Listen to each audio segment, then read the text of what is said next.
Well, as we gear up for a new trading month, the Chartmaster is laying out the 3 best-looking charts in the entire market. Cornerstone Macro's Carter Worth is with us. Carter, take it away.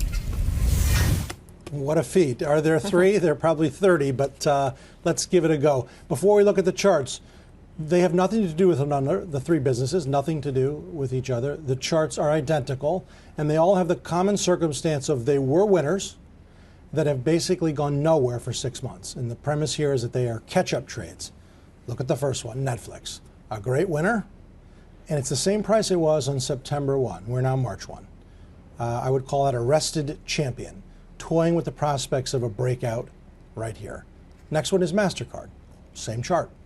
Totally different business. A great winner, exact same price it was September 1, we're March 1. Rested champion. Third, DocuSign. And last, a great winner that's rested. So the commonality, nothing to do with one another, but the setup, and everyone knows what this is, as a chart formation. It's sort of an ascending triangle, a breakout candidate. There are others in the market, but these 3 are as good as any.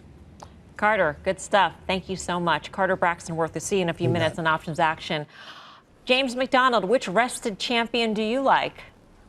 It's a great question, and I think there's been so much anticipation of the reopening, and there's been so much excitement about the prospects of our health collectively being safe with these vaccines, and that progress and the anticipation had stocks running up like crazy. And I think the pressure that we saw at the end of January and the pressure we are seeing now isn't quite over. And so I think we need to come down a little bit more, frankly, a lot more, and not in all names, but in tech and in those names that ran up so much. And so I think that, we've still got 7, 8, 9, 10% to come down on the equities based on the anticipation of all the good news we're seeing now. Markets are always forward-looking, and I don't think we've seen the reckoning of the overvaluations that we had. I think this is just the beginning.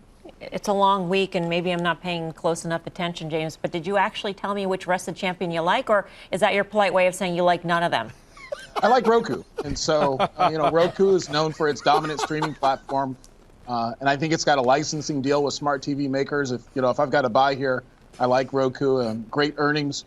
Great revenue per user, and they've added users like crazy, active monthly subscribers in Q4, 5 million more users. And so if I've got to go long, I've got to go long Roku. All right, so James is pulling out a champion out of his own his own basket. Pete Najarian, I'll go to you.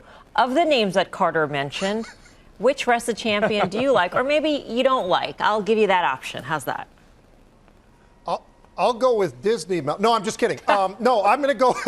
I'm going to take Netflix, and the reason I'm going to take Netflix is I think it deserved and needed that pause. And we talk about this all the time. I think it's healthy with stocks when they actually do hit that pause sort of a state that they've been in. And I think Netflix has plenty of growth. We talk about it all the time, Mel. It continues to be something where it's not just a story here. It's a story globally. And because of that, they still have lots of room to grow. And I think Netflix, of the names I see. As a matter of fact, DocuSign, I'm a little bit nervous about that one because if the J&J news does produce what we think it might, I think those types of names still have plenty of downside in front of them. Yeah, and for the record, Grosso and Bono and James now agreeing with that last comment.